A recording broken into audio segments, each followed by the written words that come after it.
বাংলাদেশ সীমান্তবর্তী পশ্চিমবঙ্গ ও আসামের ৫টি পরিত্যক্ত বিমান ঘাঁটি পুনরায় সচল করার বড় ধরনের পরিকল্পনা হাতে নিয়েছে ভারত সরকার। কৌশলগতভাবে অত্যন্ত গুরুত্বপূর্ণ শিলিগুড়ি করিডোর বা চিকেন নেক এর নিরাপত্তা নিশ্চিত করতেই দ্বিতীয় বিশ্বযুদ্ধের সময়কার এই ঘাঁটিগুলো সংস্কারের মূল উদ্দেশ্যে বলে ধারণা করা হচ্ছে। প্রতিবেশী বাংলাদেশের সঙ্গে কূটনৈতিক সম্পর্কের টানাপোড়েনের এই সময়ে ভারতের এমন তৎপরতা দক্ষিণ এশিয়ার ভূরাজনীতিতে নতুন উত্তেজনার আভাস দিচ্ছে। ভারতীয় সংবাদ মাধ্যম টাইমস অব ইন্ডিয়া জানিয়েছে, উত্তর পূর্ব ভারতের 7টি রাজ্যের সঙ্গে যোগাযোগের একমাত্র পথ এই সরু করিডোরটি নিয়ে ভারত বর্তমানে কোনো ঝুঁকি নিতে চাইছে না। বিশেষ করে বাংলাদেশের লালমনিরহাটে বিমান ঘাঁটি পুনর্নির্মাণের উদ্যোগ ভারতীয় সামরিক মহলে উদ্বেগের সৃষ্টি করেছে।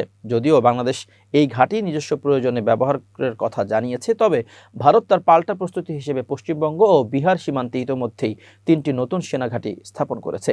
এই 5টি বিমান ঘাঁটি সচল করার প্রক্রিয়াও সেই বাড়তি সতর্কতারই অংশ।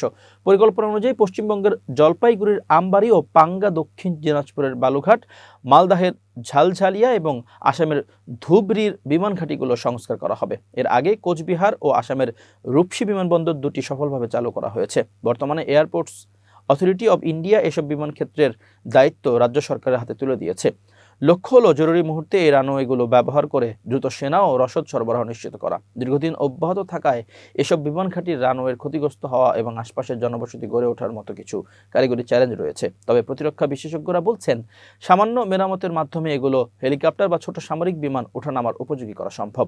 সীমান্তের উপরে ভূরাজনৈতিক পরিবর্তনের এই সময় ভারত তার উত্তর পূর্বাঞ্চলকে সুরক্ষিত রাখতে এই পুরনো কৌশলগত পরিকাঠামো গড়ায় এখন সর্বোচ্চ গুরুত্ব দিচ্ছে।